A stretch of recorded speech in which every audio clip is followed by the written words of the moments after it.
Primeiro problema é qualquer professor se intitular de educador.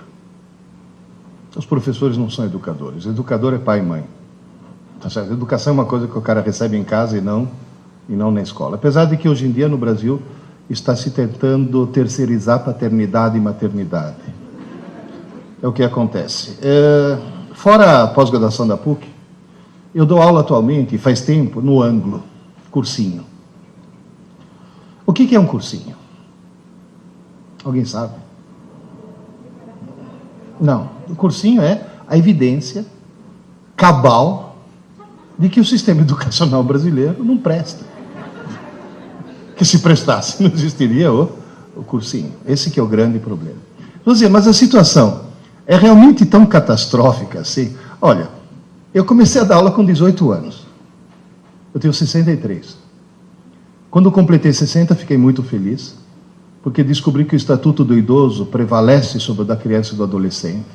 Agora eu posso bater nos alunos, que é um sonho que eu acalentei durante toda a minha carreira. Mas, na realidade, desde os 18 anos até hoje, só no cursinho eu já tive 99.200 alunos. Alguém aqui foi meu aluno? Não? O Laércio foi. Um dos diretores de vocês. Na realidade, o que eu notei nesse tempo todo? Uma coisa óbvia, que acabou sendo evidenciada e documentada em 2003. No ano de 2003, vocês vão dizer, mas, professor, por que o senhor usa um quadro e não um computador? Porque eu trabalho com computadores desde 1961. O primeiro computador que eu programei foi em 1961. Não era nem digital, era analógico. Em 1967, eu usava um dos 3 computadores que existiam no Brasil, na USP. Eu escrevi 14 livros de informática. Eu faço até hoje um programa na Rádio Eldorado para tirar dúvidas de informática. Por isso que eu não uso o computador. Agora, exatamente por isso. Em 2003, foi feito um exame chamado PISA.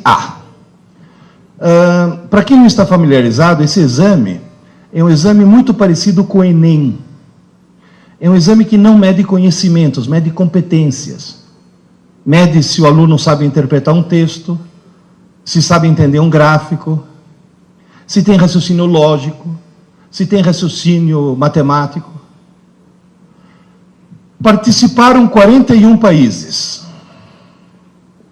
O Brasil foi um dos convidados. O Brasil, e olha, os alunos escolhidos segundo o mesmo critério atuarial com a qual se escolhe, por exemplo, o pool de eleitores para fazer uma pesquisa eleitoral, para que seja bem significativo. Desses 41 países, a melhor colocação do Brasil numa das competências foi 4º lugar, de trás para frente. Ou seja, a melhor colocação que nós tivemos foi penúltimo. Na maioria das competências nós somos penúltimos. Agora, em matemática não, fomos os últimos mesmo. Ou seja, senhoras e senhores, eu falo isso faz tempo, mas agora está documentado. O Brasil é o pior, se não o pior, um dos piores sistemas educacionais do mundo. Do mundo. Se os filhos estão na escola, então, a escola está no Brasil? Tá, então é péssimo. Não, qualquer escola. Não, mas o colégio... Não, qualquer escola. Porque eu lá no cursinho, eu recebo alunos que vêm das melhores escolas de São Paulo. Lá no cursinho, eu recebo alunos que vêm de escola que quando o filho nasce, o pai corre antes na escola fazer reserva de matrícula, depois vai no cartório registrar o filho, para ter certeza que ele possa se matricular, o privilégio de estudar naquela escola. Aí o cara chega na minha mão. Não presta. Por quê? A escola tem maus professores? Não, são ótimos. A escola tem má vontade? Não, é excelente. A escola não é profissional? É profissionalíssima, seríssima. Então qual é o problema? O modelo está errado.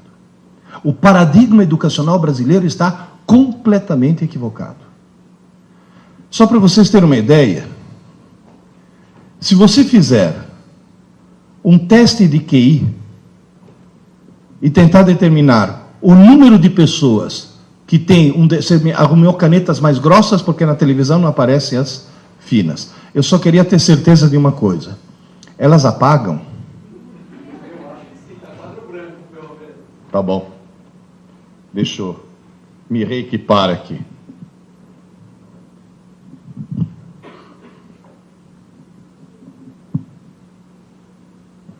Apaga.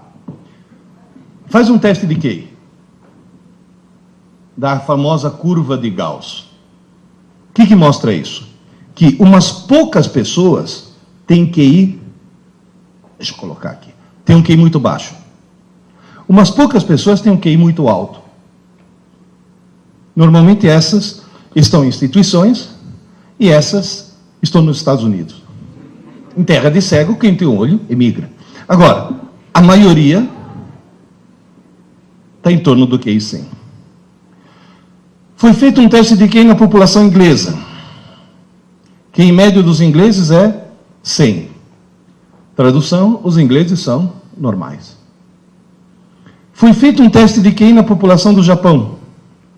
QI médio, 113. Muito acima da média.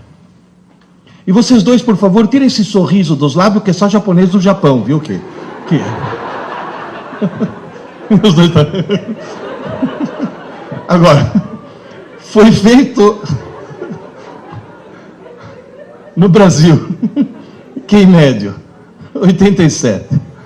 Tem gente que fala, é mania dos Niseis voltar para o Japão, que os 13 que faltam aqui são os 13 que sobram desse jeito. Na realidade, a situação está bem catastrófica. Muito bem, esses são os sintomas. Vamos fazer o diagnóstico agora? Quais são as causas? Uma só. Uma só. No Brasil, se estabeleceu uma cultura distorcida. Aluno brasileiro, seja do fundamental, do médio, da graduação, da pós-graduação, do MBA, aluno brasileiro estuda para a prova. Ele não estuda para aprender. Ele estuda para tirar nota. Esse é o único problema. Vou dizer, mas espera aí. Como é que um estudante consegue tirar uma boa nota se não aprendeu? Veja bem, a recíproca, se ele aprender, é claro que ele tem uma boa nota. Mas no Brasil as pessoas conseguem tirar boas notas sem aprender. Esse é o único problema. Como é que alguém consegue tirar uma boa nota sem aprender? E sem colar. Porque cola é inadmissível. Se seu filho está numa escola, que ao pegar um aluno colando, tira a prova e dá 0, a escola não presta. Porque se pegar um aluno colando, tem que expulsar da escola, não dá 0. O cara quebrou um código de honra. Se você deixar uma criança desse tamanho colar, quando crescer vira o quê? Ministro.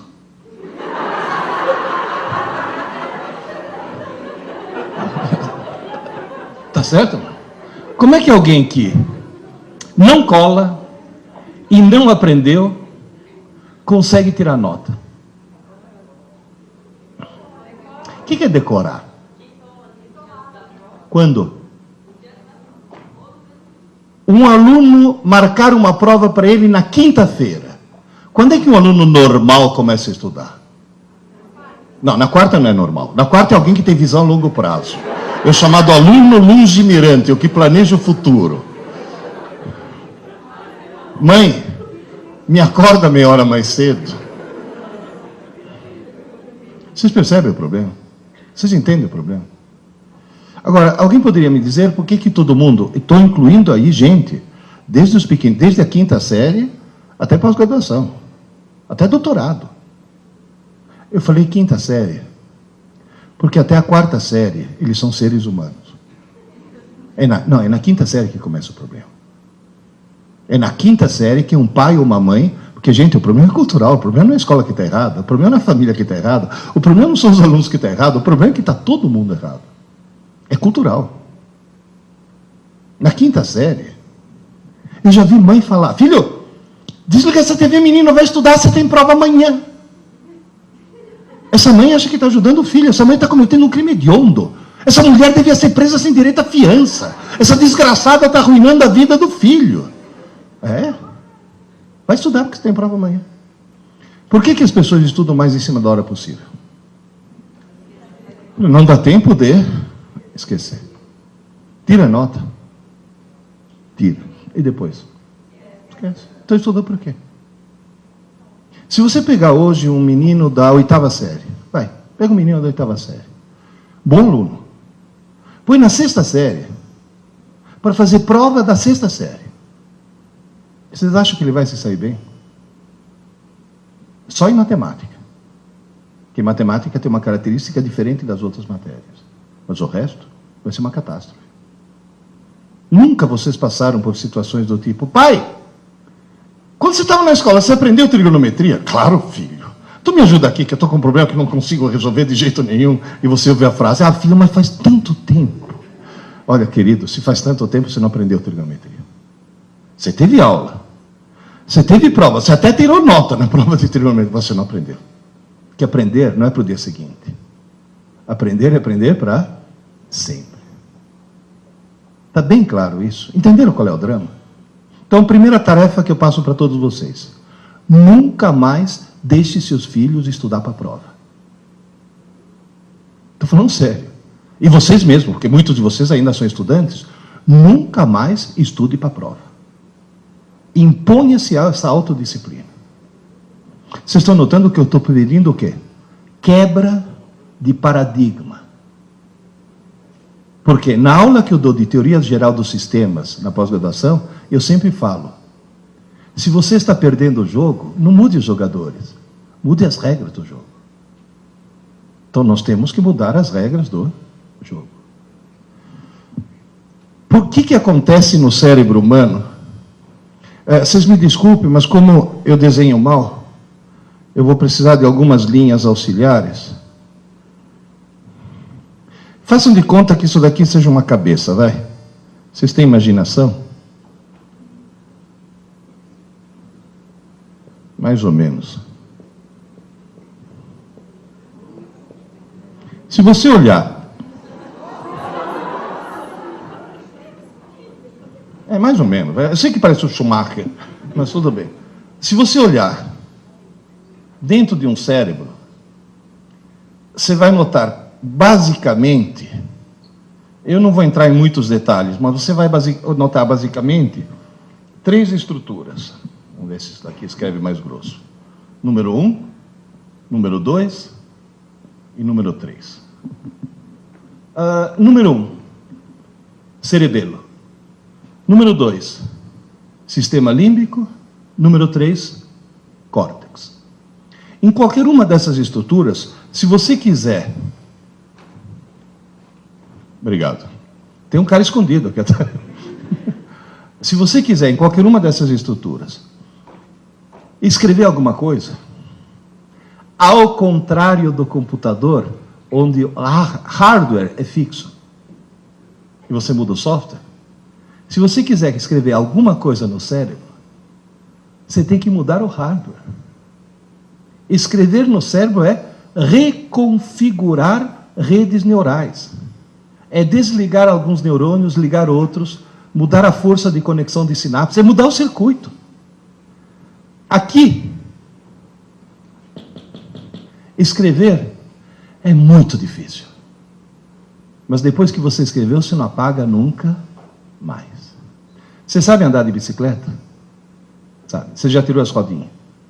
Já passou da fase? Faz pouco tempo. Para aprender a andar de bicicleta, você levou alguns tombos? Porque foi difícil, né? Agora, você fica 30 anos sem subir numa bicicleta. Você sobe, o que acontece? Você sai pedalando. Foi muito difícil escrever. Mas agora é impossível apagar. A região número 2, chamada sistema límbico, é um lugar onde é muito fácil escrever. E é mais fácil ainda apagar. Você escreve, apaga. Escreve, apaga. Escreve, apaga. Seria equivalente num computador à memória RAM. É um rascunho. É uma memória extremamente pequena e extremamente provisória. Tão provisória que você é capaz de esquecer coisas que colocou lá 2 minutos antes. Já aconteceu com algum de vocês de estar sentado na sala, levantar e ir até a cozinha, parar no meio da cozinha e ficar feito um idiota se perguntando o que eu vim fazer aqui, meu Deus do céu? E uma coisa que você colocou 2 minutos antes. E o que você tem que fazer para lembrar? Voltar e ficar na mesma posição. Quer dizer, você fala, eu tenho sérios problemas mentais, né? Ou seja, tem mesmo. Ou seja, dentro de cada um de nós mora um idiota. Que é o primeiro que acorda de manhã cedo. Repara que de manhã cedo você faz um monte de bobagem. Quando o cara acorda, que você fala, tá sonado, não é que o idiota está no controle. Então você vê cara calçar 2 meias no mesmo pé. Eu já vi cara atender o telefone no controle remoto da TV. Bom, de manhã cedo eu já escovei os dentes com hipoglós. Tem alguns aqui que estão rindo porque já escovaram os dentes com creme de barbear, que vem bisnaga, né? Então, na realidade, você faz muita bobagem, por quê? Porque dentro de cada um de nós mora um idiota. Agora, qual é a boa notícia?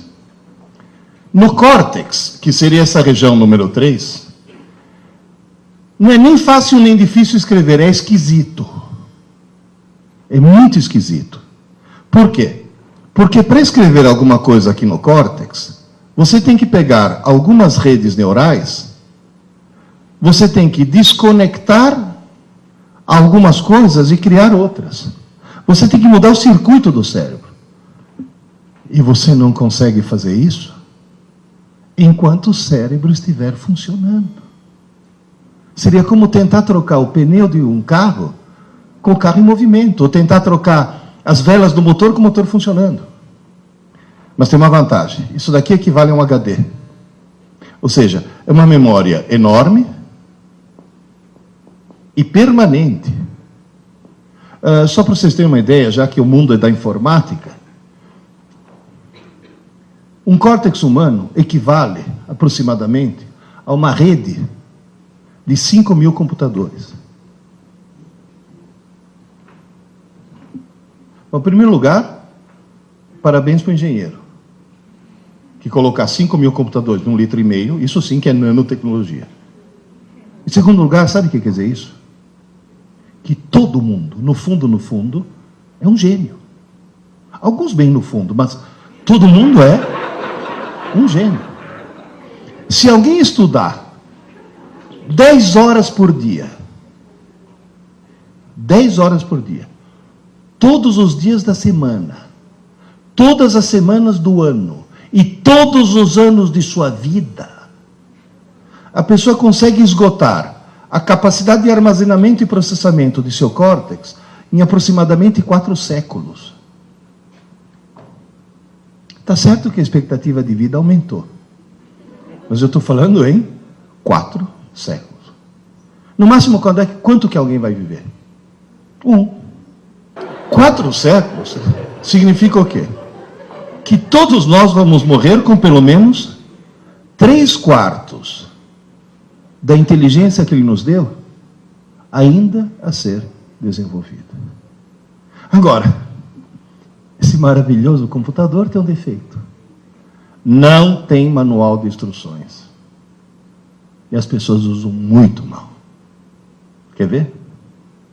A hora que você vai fazer uma prova e estuda o mais em cima da hora possível, você está colocando as informações do idiota ou no gênio? No idiota. Você vê aluno entrar na sala de aula para fazer prova, o cara entra assim, sem chacoalhar a cabeça. Se você chamar o cara e falar, ô Zé, que foi? Pronto, agora embaralhou tudo, agora eu vou ter que estudar de novo. E o pior de tudo é que o desgraçado tira a nota. E depois esquece tudo. Vamos dizer, senhor, qual é a chave? Como é que se conserta esse processo? É a coisa mais simples do mundo. É a coisa mais simples do mundo. É levar em conta, fato número 1, Número 1. Ninguém escreve nada na parte nobre do cérebro enquanto o cérebro estiver funcionando. Enquanto o cérebro estiver em funcionamento, o idiota obtém informações do gênio, mas o gênio não obtém nenhuma informação nova. Portanto, todas as informações que entram na tua mente, na mente do teu filho, durante o dia, enquanto o cérebro estiver em funcionamento, todas elas entram no sistema límbico, na RAM, na memória provisória. Só que como essa memória é pequena, o que acaba acontecendo? Vai saturando, saturando, saturando. Quando chega no fim do dia, a reação do teu corpo qual que é? Sono. Sono não é corpo cansado, é cérebro saturado. É o cérebro falando, pelo amor de Deus, desliga o motor que eu preciso trocar as velas. Pelo amor de Deus, para o carro e precisa trocar o pneu. Aí você dorme. Se você colocar eletrodos no cérebro de alguém, você vai notar uma coisa mais ou menos assim. Dormiu. De repente, você fala, acordou. Não, está dormindo ainda. De repente, agora acordou. Não, paradoxalmente está dormindo. Tanto é que esse sono daqui é chamado sono profundo e esse é chamado sono paradoxal. Porque você tem o mesmo padrão de quando está acordado e, no entanto, está dormindo. Cuidado que dormir é ter muita atividade cerebral, viu? Agora, o que está acontecendo aqui? Parou o carro, trocou o pneu. Parou o motor, trocou as velas. Nessa fase é que você faz a reconfiguração das redes neurais. E essa fase é aquilo que vulgarmente você chama de sonho. À noite, você não dorme para descansar. Descansar, vocês estão descansando agora, estão sentados. À noite, você dorme para sonhar. É fundamental. E você sonha para resetar o cérebro. Porque enquanto você está sonhando, é o momento no qual você está desentupindo a tua RAM. Quem já passou uma noite em claro sabe muito bem que no dia seguinte acorda meio abobado. 2 ou 3 noites em claro produzem o quê? Alucinações. O que é alucinação? É sonhar de olhos abertos. Tamanha necessidade do cérebro de sonhar. O pessoal de direitos humanos que está criticando os americanos lá em Guantánamo foram visitar, os presos estão intactos. Ninguém tocou neles e eles sofreram. O pior tipo de tortura que alguém pode ter. Privação do sono. Mas o que faz falta no sono não é o sono em si, é o sonho. Você sabe que falta de sonho pode enlouquecer. Né? Pode provocar danos permanentes. E durante esse processo, o que acontece? Você vai dizer, e o conteúdo do que estava aqui? Uma parte vai para o lixo. E não é como no Windows, que antes pergunta, você tem certeza? É direto. E o ponto-chave é esse.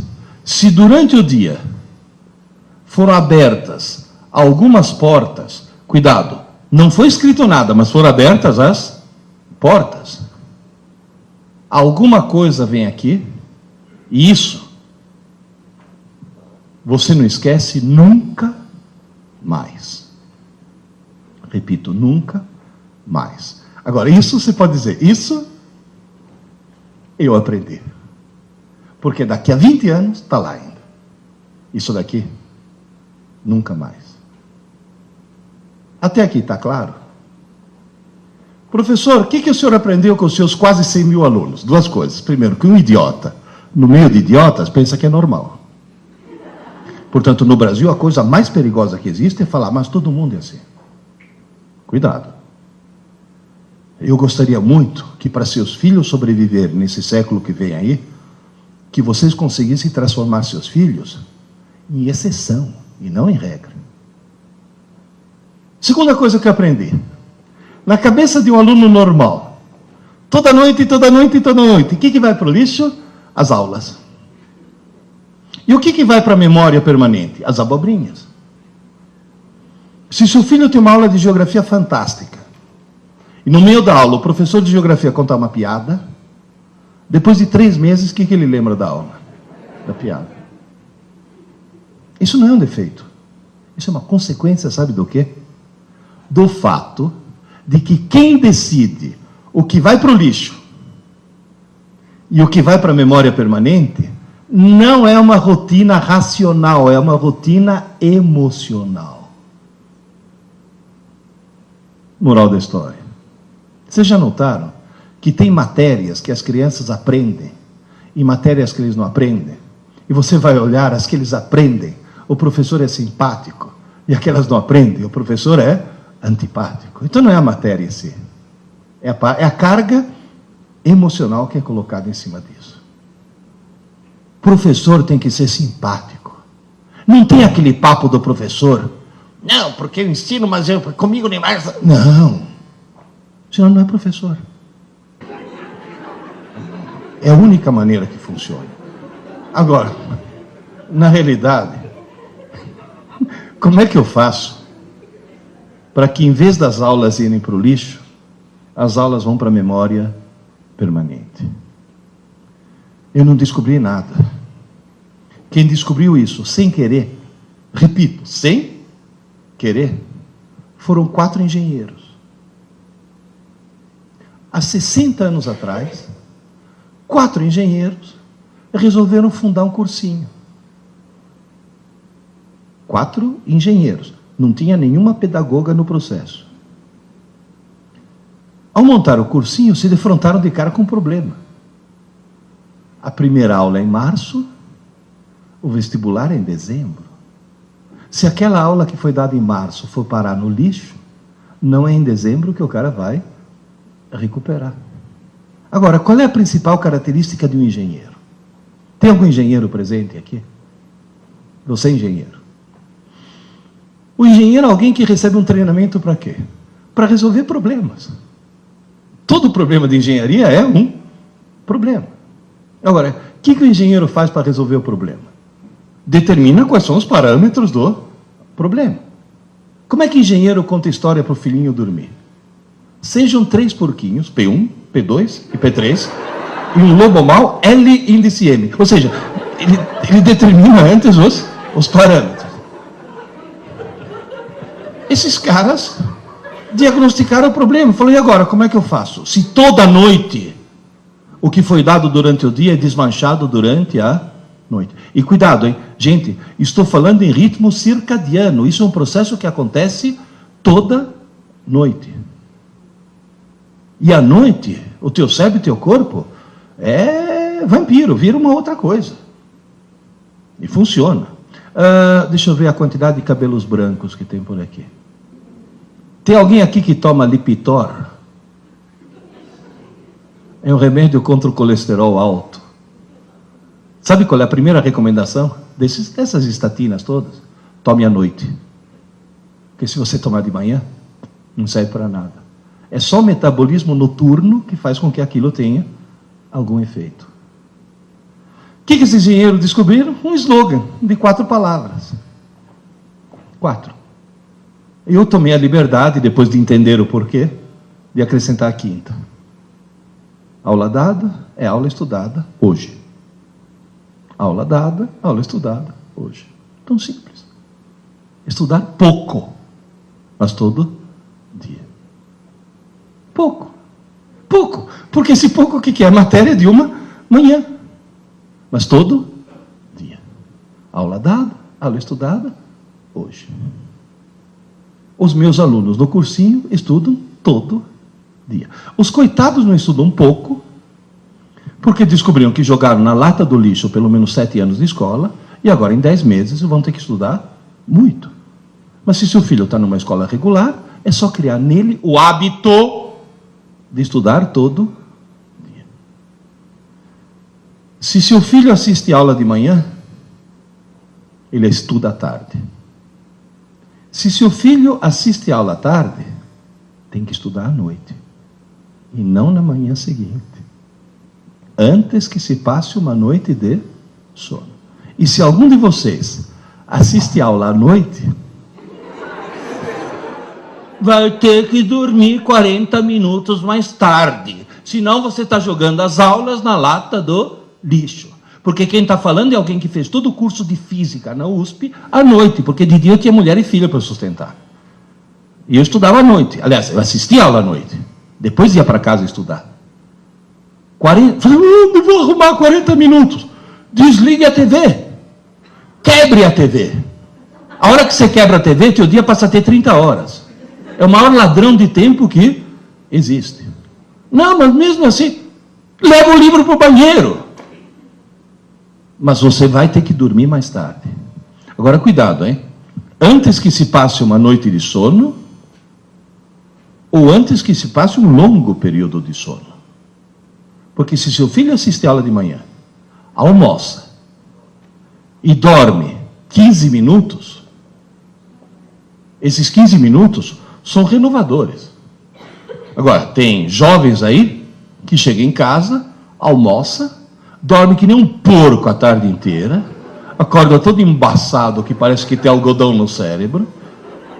As aulas já foram parar no lixo. E o pior de tudo é que não acorda porque está na hora. Acorda, porque senão vai perder rebelde, malhação. Ou seja, além de querer virar um idiota, quer virar mau caráter. Oh, cuidado, hein? Cuidado, cuidado. Porque eles veem aqueles adolescentes, acham que são estudantes, não percebem que são atores.